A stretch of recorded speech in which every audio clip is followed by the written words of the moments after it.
আসসালামু আলাইকুম প্রিয় খামারি ভাই বোনেরা, দেশ ও বিদেশ থেকে যেখান থেকে ভিডিওটি দেখছেন তাদেরকে আন্তরিক শুভেচ্ছা ও অভিনন্দন। আশা করি সকলে ভালো আছেন, আলহামদুলিল্লাহ। আজকে যে কমন বিষয় নিয়ে আলোচনা করব সেটি হচ্ছে ছাগলের কাশি যদি হয়, কাশি কিংবা সর্দি, তো কাশি হলে তার প্রাকৃতিক চিকিৎসা। ছাগল ঢুকু ঢুকু করে কাশে, রাত্রেবেলায় কাশে, তো তার প্রাকৃতিক চিকিৎসা কী নেবেন। তো চলো বেশি দেরি না করে মূল বিষয় দিয়ে যাওয়া যাক, এবং কি আপনাদের কাছে লাইভ একদম আমি মেডিসিনটাকে বানিয়ে খাওয়াই তারপরে আপনাকে দেখাবো। এই যে কয়েক টুকরা আদা নিলাম, সেই আদাটা আমি এখন এই যে শিলপাটাতে বেটে মানে পেস্ট বানিয়ে নিলাম। এটিতে একটু জল দিব, জল দেওয়ার পর এটি ছাঁকবো, ছেঁকে তারপর আমরা ছাগলের বাচ্চাকে বেশ সুন্দর করে খাইয়ে দেবো। কারণ আদাতে অনেকটাই উপকারী। আদা একটি হচ্ছে মানে আমাদের ঘরোয়া আয়ুর্বেদিক, তো এই মানে প্রাকৃতিক চিকিৎসা আমরা বাড়িতে আমাদের অনেক চিকিৎসা করার জন্য মেডিসিন আছে। তো এই আদা এবং কি বাসক পাতা যদি খাওয়াই ছাগলকে, তাহলে অবশ্যই ছাগলের এই যে বাসক পাতা দেখতে পাচ্ছ, বাসক পাতা এবং কি আদার রস খাওয়ালে ছাগলের যতই পুরানো কাশি হোক না কেন তো দূর হয়ে যায়। তবু আরও আদার অনেকগুলো উপকার আছে, খালি কাশি যে এটা নয়। মানে ছাগলের যদি পেট ফুলে যায়, পেট ফাঁপে যায়, তাহলে আদার রস লবণ দিয়ে খাওয়াতে হয়, তাহলে খেয়ে নেয়।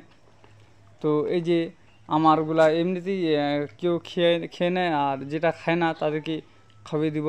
তো এই যে তো অবশ্যই গ্যাসের জন্য দুর্দান্ত কাজ করে। কারো যদি ছাগলের গ্যাস্ট্রিক হয়ে যায়, পেট ফাঁপে যায়, তাহলে আদার রস লবণ দিয়ে খাইয়ে দিবেন, তাহলে নিয়ম মানে অল্প সময়ের মধ্যে তার পেট একদম পরিষ্কার ক্লিয়ার হয়ে যাবে।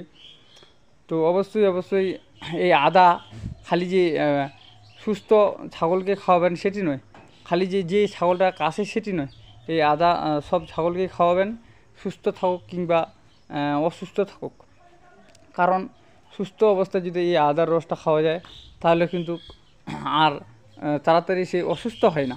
তো এইটি হচ্ছে তার নিয়ম।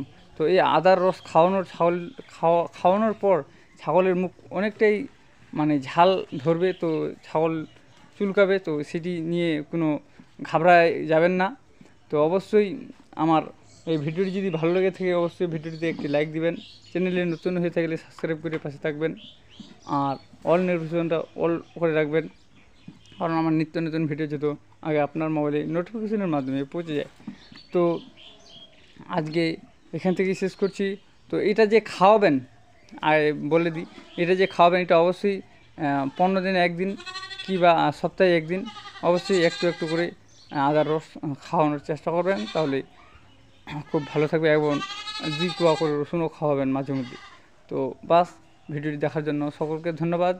আশা করি সকলেই ভালো থাকবেন, সুস্থ থাকবেন, এবং কি আপনাদেরকে সবাইকে আল্লাহ সুবহানাহু ওয়া তাআলা ভালো রাখুক, আলহামদুলিল্লাহ।